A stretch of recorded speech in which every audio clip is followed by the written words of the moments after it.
নমস্কার বন্ধুরা, বঙ্গজলে তোমাদের স্বাগত জানাই। আজকে মোহনবাগান উড়িষ্যার যুবভারতীতে আইএসএল এর সেমিফাইনাল ম্যাচ আছে, সেই ম্যাচের খবর, তার সাথে আছে দলবদলের খবর, সব কিছু আজকে টাটকা খবর পেয়ে যাবে তোমরা। তার আগে বলবো, চ্যানেলে যারা নতুন এসছে অবশ্যই আমার চ্যানেলকে সাবস্ক্রাইব করে বেল বাটনটা অন করে দাও, যাতে ফুটবলের সব নোটিফিকেশন পেতে থাকো।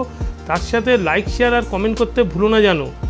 প্রথমেই আসি আজকে আইএসএল এর খবরে। আইএসএল এর সেমিফাইনালের সেকেন্ড লেগের ম্যাচে মোহনবাগান সুপার জায়ান্ট যুবভারতীতে মুখোমুখি হচ্ছে ওড়িশা এফসির সাথে। আজকের ম্যাচটা মোহনবাগানের কাছে জেতা অত্যন্ত গুরুত্বপূর্ণ, কেননা প্রথম লেগের সেমিফাইনালে মোহনবাগান ওড়িশা এফসির কাছে 2-1 গোলে হেরে গেছিলো। তো আজকের ম্যাচ জিততে না পারলে মোহনবাগান কিন্তু আইএসএল ফাইনালে যেতে পারবে না। তো এই ম্যাচ মোহনবাগানের কাছে খুবই গুরুত্বপূর্ণ একটা ম্যাচ। আর আজকে একটা হাড্ডাহাড্ডি ম্যাচ হতে চলেছে যুবভারতী ক্রীড়াঙ্গনে। প্রতিটা টিকিট কিন্তু আজকের ম্যাচে সোল্ড আউট হয়ে গেছে, মানে কোনো টিকিট পড়ে নেই। তো বুঝতেই পারছো আজকের দর্শকদের মধ্যে একটা দারুণ উত্তেজনা কিন্তু ভর করেছে। তো যাই হোক, সবাই মাঠে আসো, আর যারা মাঠে যাচ্ছ না তারা অবশ্যই টিভিতে খেলা দেখে ম্যাচটা আজকে তোমরা দারুণভাবে উপভোগ করো। দলবদলের বাজারে প্রথমেই আজকে যার নাম ভেসে আসছে তিনি হচ্ছে আর কেউ না, কেওলা ব্লাস্টার্সের ফুটবলার অ্যাড্রিয়ান লুনা। দুর্দান্ত একজন ফুটবলার, 32 বছর বয়সী এই ফুটবলার কিন্তু মিডফিল্ড, উইঙ্গারের সাথে সাথে ফরওয়ার্ড পজিশনেও খেলতে পারে। তোমরা জানো দারুণ একজন ফুটবলার, খুব ইউটিলিটি ফুটবলার। এই ফুটবলারটি কিন্তু উরুগুয়ের হয়ে অনূর্ধ্ব 17, অনূর্ধ্ব 20 দুটো বিভাগেই খেলেছে। এছাড়া তিনি কিন্তু স্পেনিয়াল, ন্যাশনাল এবং মেলবোর্ন সিটির মতন ক্লাবগুলোতে খেলেছে, মানে ল্যাটিন লিগে খেলার যেমন অভিজ্ঞতা আছে তেমন ইউরোপ লিগ, সাথে কিন্তু আবার অস্ট্রেলিয়ান লিগেও। তো সেই ফুটবলারটি কিন্তু কেওয়ালা ছেড়ে গোয়ার পথে পাড়ি দিতে চলেছে।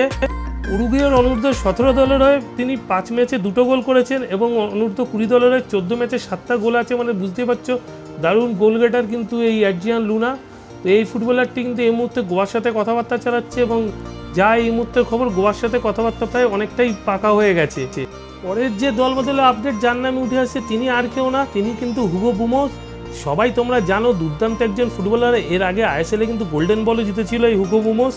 তো হুগো বুমোস কিন্তু এই মুহূর্তে কথাবার্তা চালাচ্ছে বেঙ্গালুরু এফসির সাথে। বেঙ্গালুরু এফসি কিন্তু এর আগে মুম্বাই সিটি এফসির স্প্যানিশ ফুটবলার অ্যালবার্তো নাগুয়েরের সাথে কিন্তু চুক্তি প্রায় ফাইনাল করে ফেলেছে, এবং হুগো বুমোর সাথেও তারা কথাবার্তা চালাচ্ছে, এবং এই মুহূর্তে হুগো বুমোর সাথে তাদেরও কথাবার্তা প্রায় ফাইনাল হয়ে গেছে।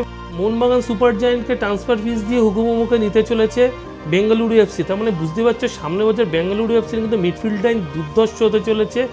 যে কোনো দলের কাছে সামনে মরশুমে কিন্তু বেঙ্গালুরু এফসির মিডফিল্ড লাইনকে টক্কর দেওয়া কিন্তু একটা চ্যালেঞ্জের ব্যাপার হয়ে দাঁড়াবে। সবার শেষে আসি যাকে নিয়ে এই মুহূর্তের ট্রান্সফার মার্কেট সরগরম, সেই ভারতীয় দলের ফুটবলার প্রীতম কোটাল। দুর্দান্ত একজন ডিফেন্ডার, তোমরা সবাই জানো রাইট ব্যাকের সাথে সাথে সেন্টার ব্যাকেও খেলতে পারে 30 বছর বয়সী এই ফুটবলারটি। তো এই ফুটবলারটির সাথে কিন্তু এই মুহূর্তে কথাবার্তা চালাচ্ছে ইস্ট বেঙ্গল। ভারতের অনেক ক্লাবে খেলা তার অভিজ্ঞতা আছে, মোহনবাগানে যেমন খেলেছেন তেমন কিন্তু পুনে সিটি এফসিতেও খেলেছে।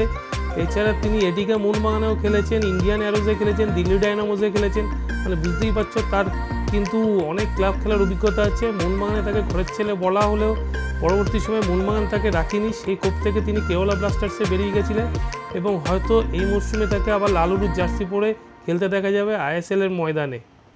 এখনকার মতন খবর এইটুকুই, এরপরে আবার খবর নিয়ে তোমাদের কাছে হাজির হবো। তার আগে বলবো আমার চ্যানেলকে বেশি করে লাইক, শেয়ার, কমেন্টের সাথে সাবস্ক্রাইব করো, যাতে ভালো ফুটবলের খবর বানাতে আমি উৎসাহ পাই।